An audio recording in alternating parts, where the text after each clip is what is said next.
On Tuesday, Governor Rotimi Akeredolu of Ondo State joined his colleagues in Osun, Ekiti, Ogun, Oyo, Abia, Bayelsa, Rivers, Benue, Taraba, and Ebonyi states to sign a bill banning the open grazing of cattle and other livestock in his state.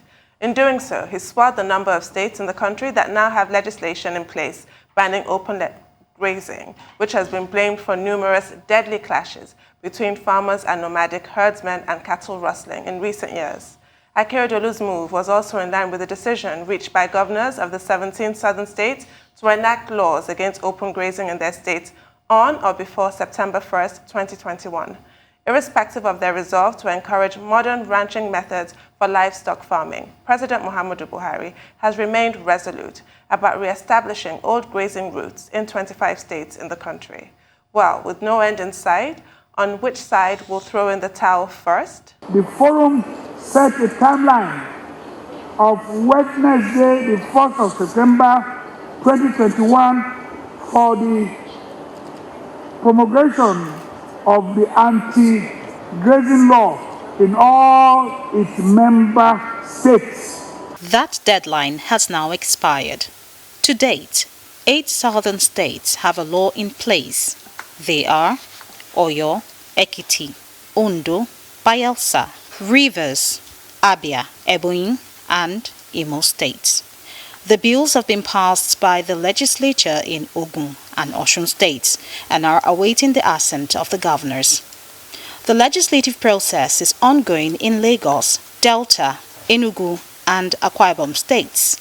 For now, there is no ban also in Anambra, Edo, and Cross River states. In the north, Benue and Taraba states have also passed the anti-open grazing laws. In spite of this, President Muhammadu Buhari has approved the recommendations of a committee to review with dispatch 368 grazing sites across 25 states in the country and to determine the levels of encroachment. Another committee is to make recommendations for gazetting of ungazetted grazing reserves and create a database of national cattle herders and ensure that grazing reserves are well communicated to all stakeholders. But relying on the Land Use Act, the governors are insisting that management of land in their states falls squarely on them. I've now been joined by Baba Ngalzerma, National Secretary of the Miyetti Allah Cattle Breeders Association of Nigeria, and Charles Aniagwu, Delta State Commissioner for Information. Ngalzerma will be explaining why his association continues to reject the adoption of modern ranching techniques, while Aniagwu will be briefing us on why open grazing and the bloody clashes between farmers and herders pose a threat to food security in the country. Good morning, gentlemen, and welcome to the show. Good morning. Good morning, and thanks for having me. Good morning. Well, Baba, let's start with you. At a point, we heard that Miyetti Allah, Cattle Breeders Association of Nigeria, did not have any objection to the position of the southern governors banning open grazing in the southern part of the country. But then a few days ago, with the deadline of September 1 approaching for the signing of the various bills into law across the southern states, Miyetti Allah was quoted as saying Miyetti Allah does not recognize the open grazing law in the southern states.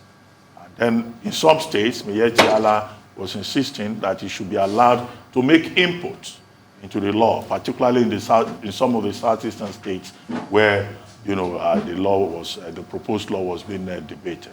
What exactly is the position of Miyetti Allah at this moment?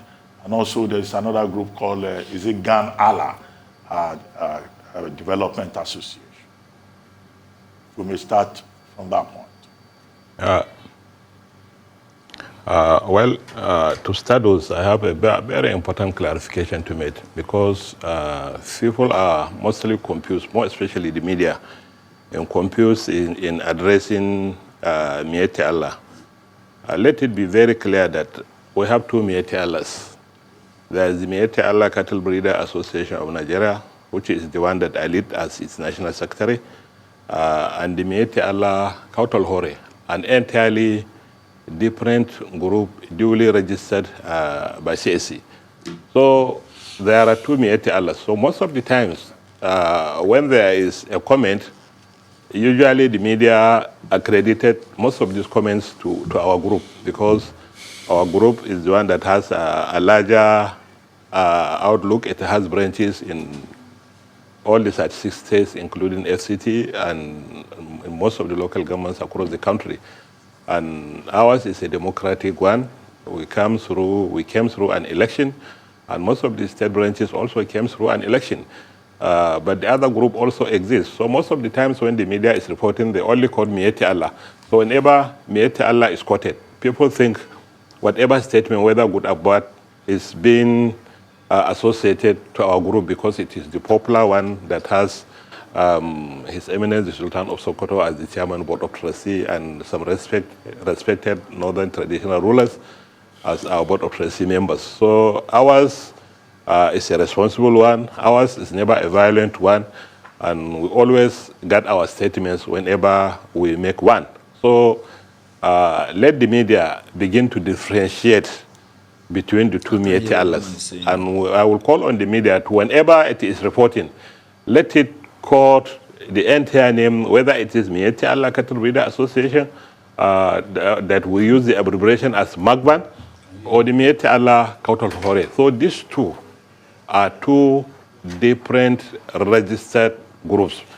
But because the media and most of the media followers are confused, when whatever it is done is mostly associated to Mieti Allah. So when you see just Mieti Allah mentioned, what comes to mind is cattle breeders, because it is the popular one that has branches across the country.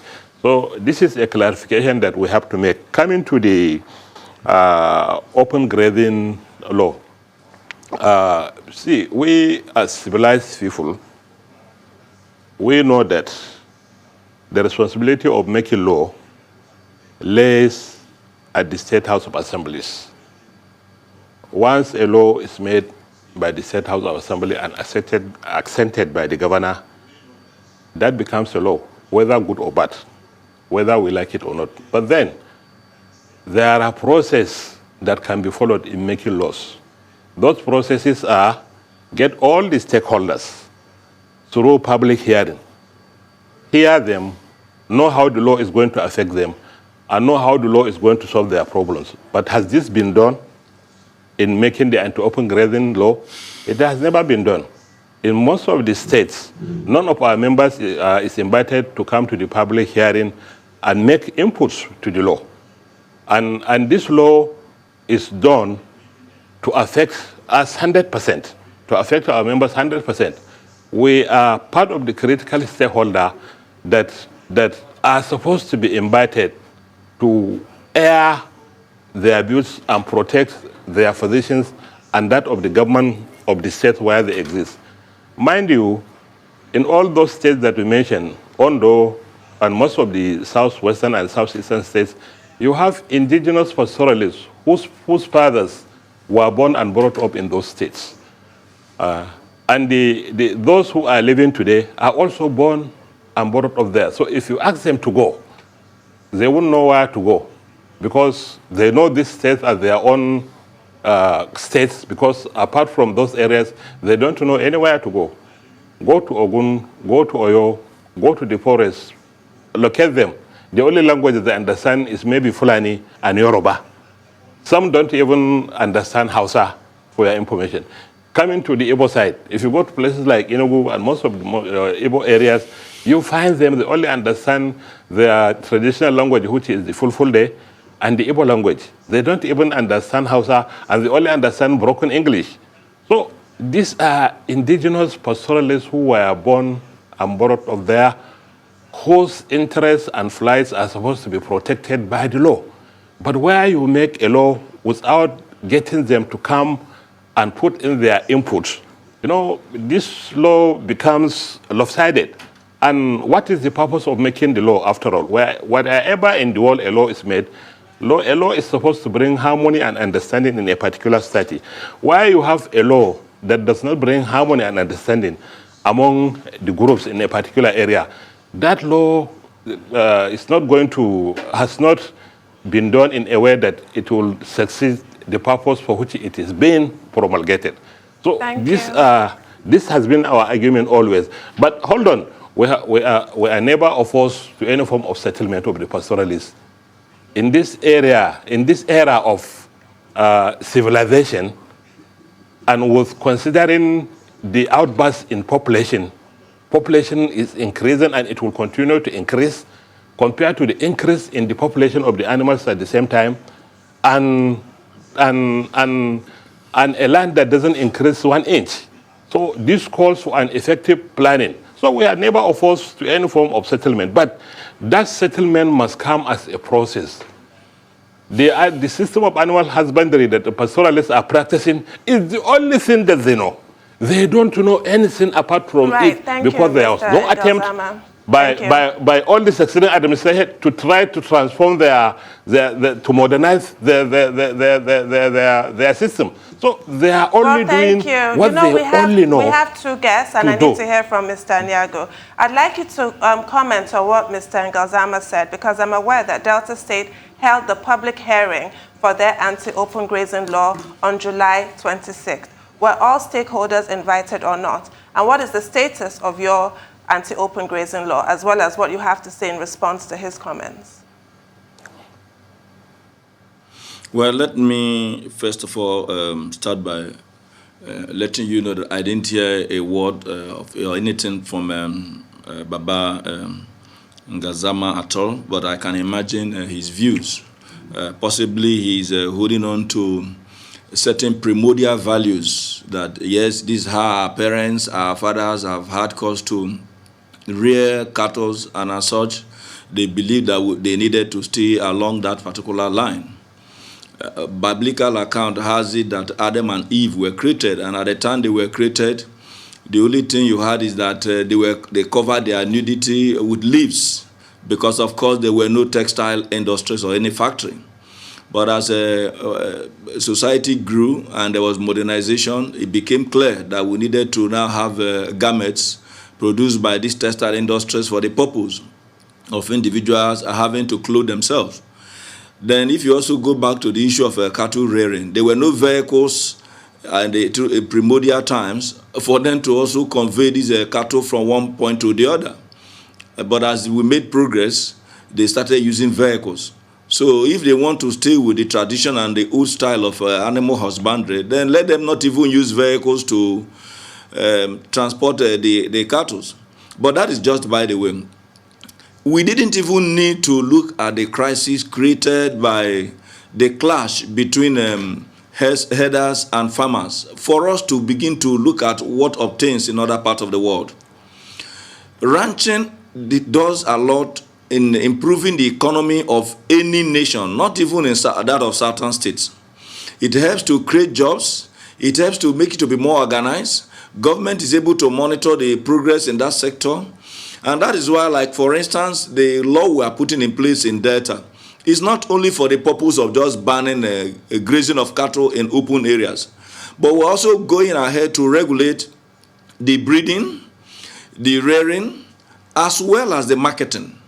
In which case, if we are going to create any place where individuals could establish their ranch, we are able to put it in such a way that there's some element of co-location of facilities, such that you could have a whole number of ranches owned by different persons, and that they can take advantage of facilities that will be within that vicinity, i.e. provision of water that the livestock will, of course, be needing, and a whole lot of other things in terms of preservation, in terms of even animal processing. A situation where you have any corner becoming a butcher, or what you may call abattoir, and at the end of the day, it becomes a place where individuals are even, where they are spreading one bacteria or the other. It's not healthy for anybody.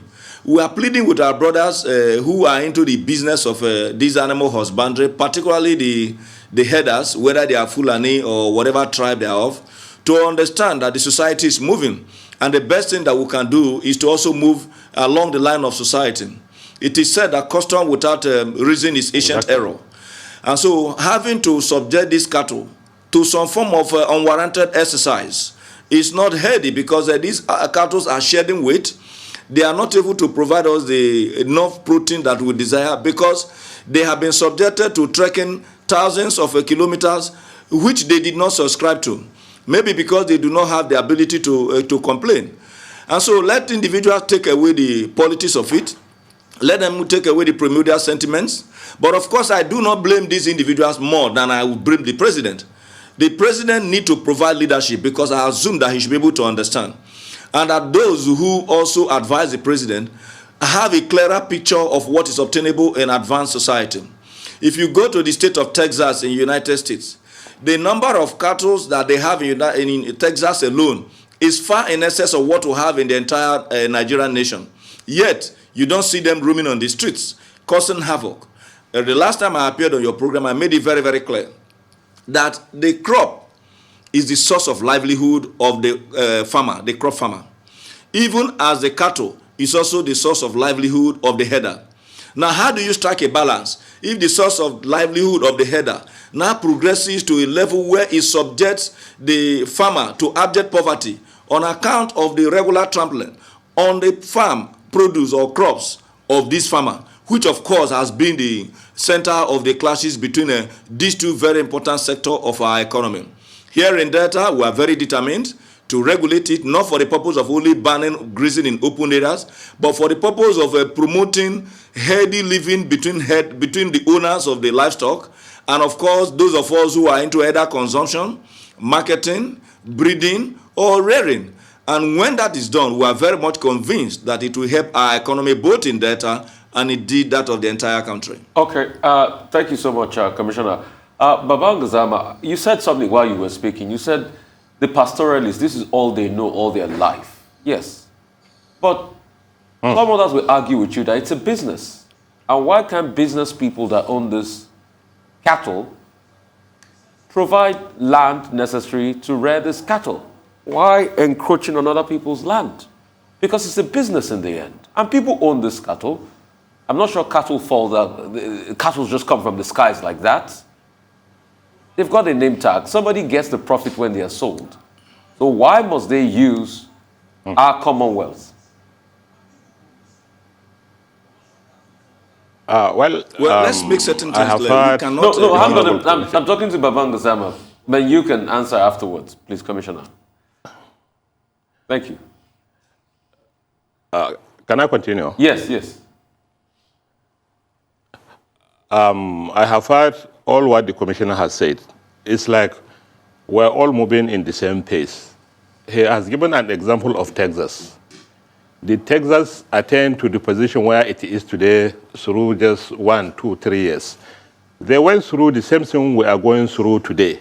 In the first maybe 100 years, when they have the gypsies going around as nomads, having conflicts with farmers. Let him go to the history of the gypsies and the herders in America. They went through the same thing that we are going through today.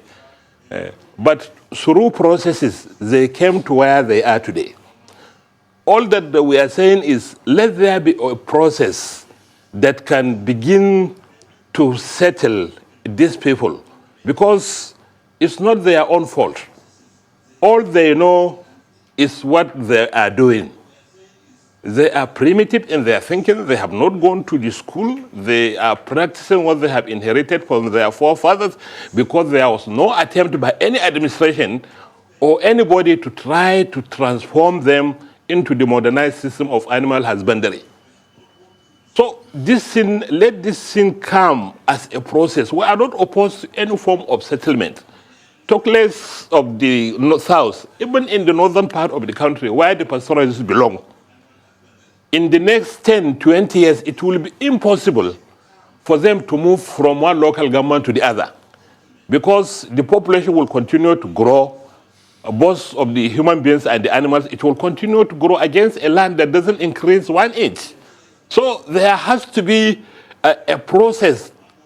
A process has to start from now. Okay, thank you so much. You can attain the settlement of these pastoralists after maybe a long period of time. So we are never opposed to any form of settlement. Okay, thank you so much. Really what we are saying is... hello, sir. Thank you so much. I appreciate it. Sorry I had to cut because of time. Then we move to the commissioner.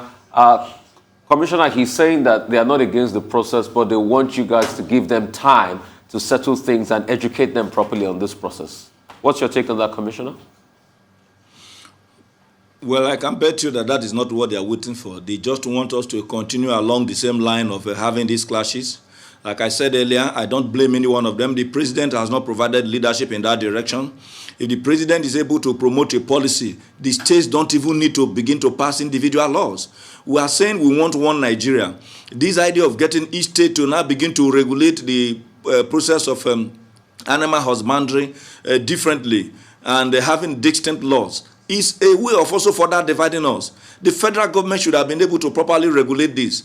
Then he talked about the issue of the government coming. Yes, I agree, the government can come in. Here in Delta, what we are saying is that we are proposing at least about 5 hectares of, about 5,000 hectares of land. Some of them are asking for as much as 30. We said, no, within these hectares, you cannot go and establish your ranch in every local government. Not that you are going to have these hectares and still continue to graze in open areas. And so if the presidency comes out with a policy and convince through sensitization our brothers and sisters who are also providing this as part of our economy, services in this sector, we would have been able to have a more peaceful process of transiting from nomadism to a much more sedentary approach, where you have these cattle being kept in one place, otherwise known as ranch. The fact is that anybody telling you that they are waiting for a long time is like those who kicked out the bill to transmit election result electronically on the guys that they don't have internet services in their community. It's still how we will continue to move in one circle. This tokenism cannot help us. Let us know that for us to make progress, we just have limited time on earth. What are we leaving behind by the time we leave for our brothers, our sisters, our children? Who will be leaving behind? This procrastination is not only the thief of time, but it's the destruction of our country. And we have gone through this route across several sectors of our country. Let's plead with the Mr. President to indeed provide leadership, because when he does that and resume duty in this direction, we will have our brothers and sisters, particularly those members of Mietiala, agree that there is a need to make progress. Honorable Commissioner, yes, your point is clear, but before we go, Baba Ngalzerma, I would like to ask you a question. Is there a middle course in all of this that Magban is proposing? The middle course here in Delta. No, I wanted Baba Ngalzerma to answer that. Hello? Yeah, let me get the question clearly. No, is there a middle course that Magban is proposing? Because it looks like the southern governors are determined to put the law in place, and Magban is saying, give us more time, we need to make our input. Is there a middle course that Magban is proposing? You see, let's take the example of Ondo now. The law is in place. So we just have to wait and see how the law is going to affect our members. But as it is now, Ondo State is calm, everybody is calm, our members are calm, nobody has told them anything and nobody is telling them anything. So we wait and see how this law is going to be implemented. But I would like to draw the attention of Ondo to Benue, where a law has been put in place. Go and appraise the Benue law. Has it succeeded in bringing peace to Benue? It has never succeeded in bringing peace to Benue. Rather, it has further aggravated the situation to becoming worse day in, day out. So we are never opposed to laws that can bring harmony. And laws are supposed to bring understanding and harmony among communities. Once it is done in that way, it's good. At least our members can also have a rest of mind, because today, who is at the receiving end of all this crisis? Well, but the pastoralists, I believe. But I understood the Honorable Commissioner. I'm in the same line with the Honorable Commissioner, calling on the federal government to come up with something common that can be workable to both farmers and pastoralists in the country. Let there be understanding among the southern and the northern governors. Let them put their heads together. Let them come up with something that can work for both farmers and herders for peaceful coexistence, at least. And the federal government, let the federal government be up and doing in trying to solve this problem, because this problem was allowed to linger for so long. From farmer-herder conflict, it degenerated to cattle rustling, large-scale cattle rustling, kidnapping, up to banditry that we are witnessing today. So let there be something that can work for both south and the north. Let there be something put in place that can work for both farmers and herders in the country for them to coexist peacefully. Let's try to find that missing communication link between them that has existed peacefully and brought a lot of brotherhood among them that is missing today. That today when they see each other, they look at each other as enemies. Let's go back to the drawing board. Let's see what are the causes of these things. We have generated so many literature on this, but what is the government doing about all this literature that has been generated through so many dialogues, discussion, and what have you? Up till now that I speak to you, if not recently, most of those initiatives that were being put forward by governments are those that are addressing the effects of the crisis. Up till now, the root causes of the crisis are not squarely addressed. So let's begin to address what are those root causes. How can we come over them? How can we bring understanding between the farmers and the herders across the country that has today generated in bringing disunity among our leaders? The southern governors going to one side, coming up with something, and while the northern governors also coming to us. Well, all these things are not necessary. We are all leaders. We can sit together. We can come up with something that can work for these two groups. And these two groups are created to coexist together. It's just like the relationship of tongue and teeth. There's nothing you can do, but let there be a solution that can raise this matter to rest. So land doesn't increase. The population will continue to increase of both animals and human beings. May I come in here? Let's be specific, Baba Ngalzerma. Can you give us those specifics that address the root causes, in your opinion? What are the measures that you would like to see in, for example, Delta State's bill? And I also have a question for you, Mr. Aniagwu. Delta State missed the deadline of September 1st. Why? And what are the provisions of the bill? What can we expect? So I'll start with you, Baba Ngalzerma. You see, from what I heard from the Honorable Commissioner, that Delta State has already earmarked a certain area for the pastoralists to begin to acquire their own ranch. At least an immediate solution has been made for them, and a process has been put in place in Delta for them to, whoever is interested in coming up with any form of settlement can now come up with any form of settlement in Delta State for him to coexist peacefully without him being disturbed or he becoming a problem to farmers. This is okay. This is good. Whoever is interested among our members to venture into that, at least a level ground has been provided for them to continue their trade in the most peaceful way. Who is not interested, then he has the liberty to maybe have an alternative. But what Delta is doing is what we are calling on most of those states that wanted to introduce anti-open grazing laws, to take the flights of those pastoralists who are living there into consideration. Let me give you an example of Ekiti. When Payoshe was the governor, we had similar problems. We went to mitigate among the conflict between farmers and herders in Ekiti. Then we came up with certain proposals that worked for us during the time of Payoshe. The Payoshe said he has no grazing reserve in Ekiti State, but he's committing his game reserve for the pastoralists to stay in the game reserve after registering with their respective local governments.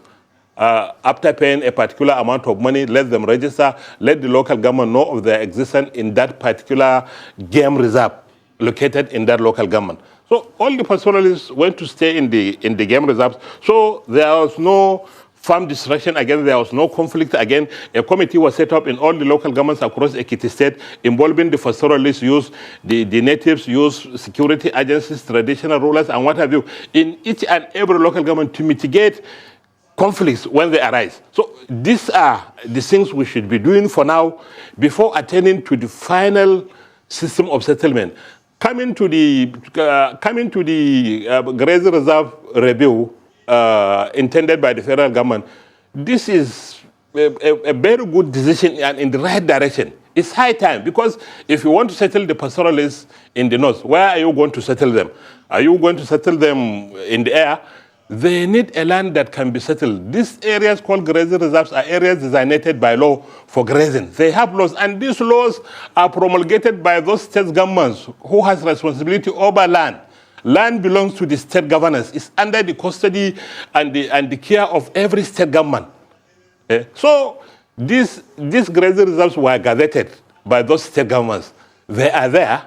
There are 415 of them. Out of this number, about half was gazetted. The other half is not gazetted.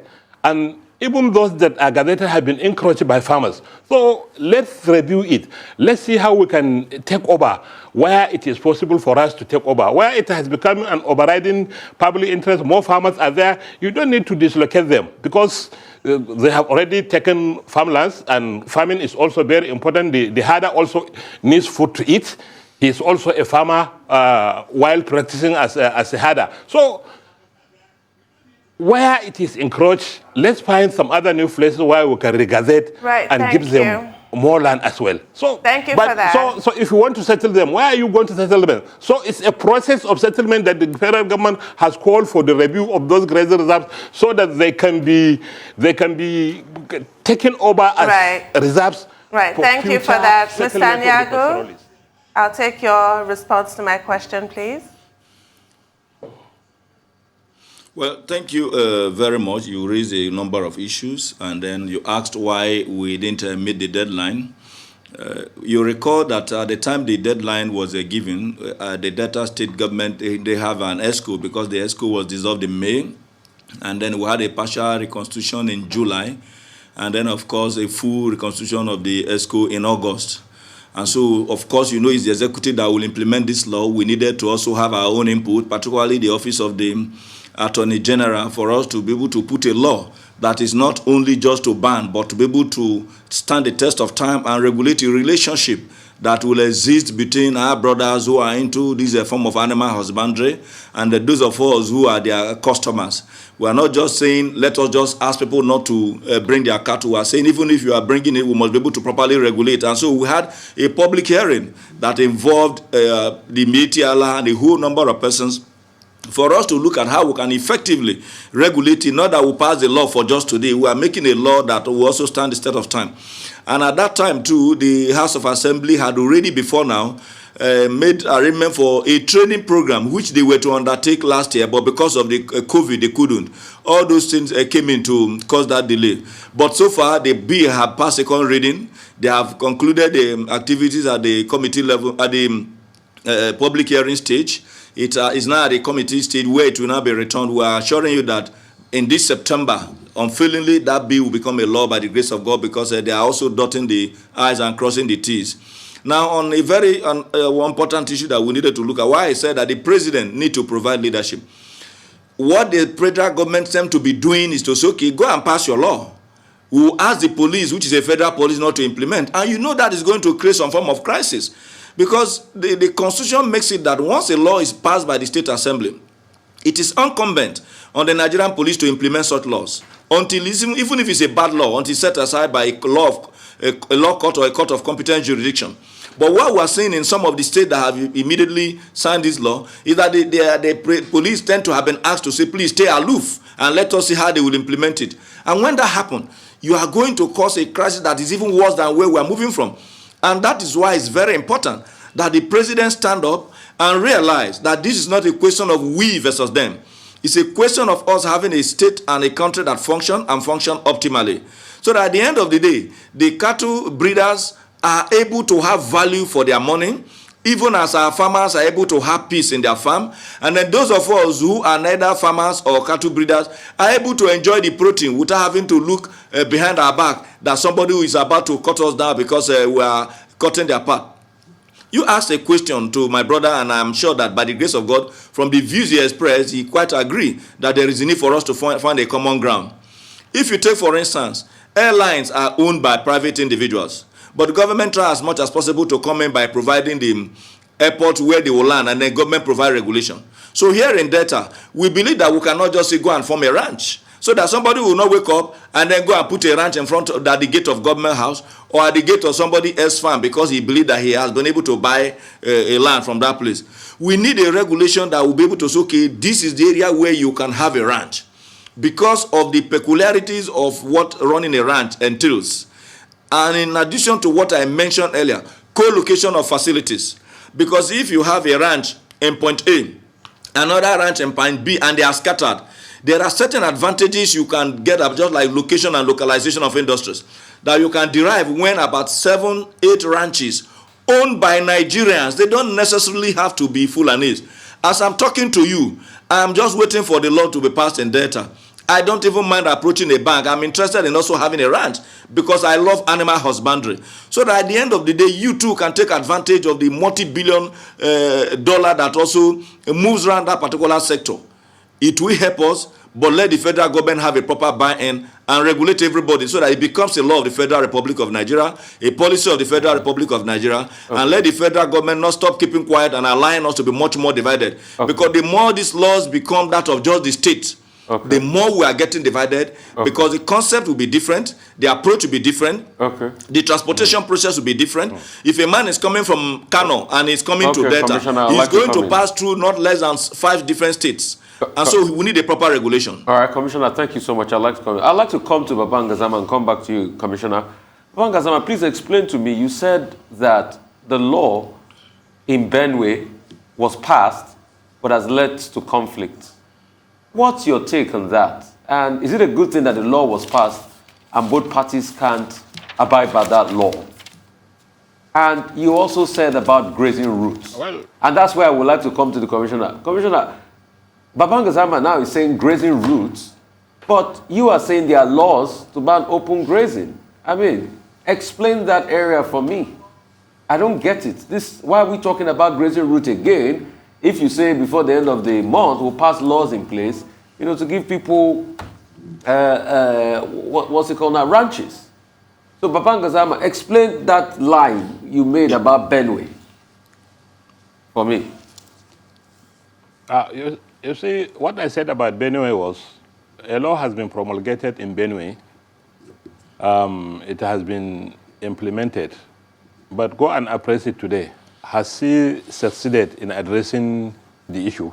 No, it has not, because even after the promulgation of this law, we have the fear that the law was not made in a way that it can solve the problem. We believe that that law was made in order to chase away all the pastoralists in Benue, because the law says, the title of the law is Open Grazing Prohibition and Ranching Establishment Law. So 2 things are involved there. Banning of open grazing and establishment of a ranch. So by mere definition, one must come after the other. The ranches must be established before you implement the ban.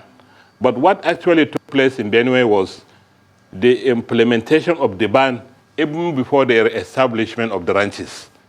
So the pastoralists were chased away, their cows taken away from them. The livestock guards that were established by the government will arrest cows.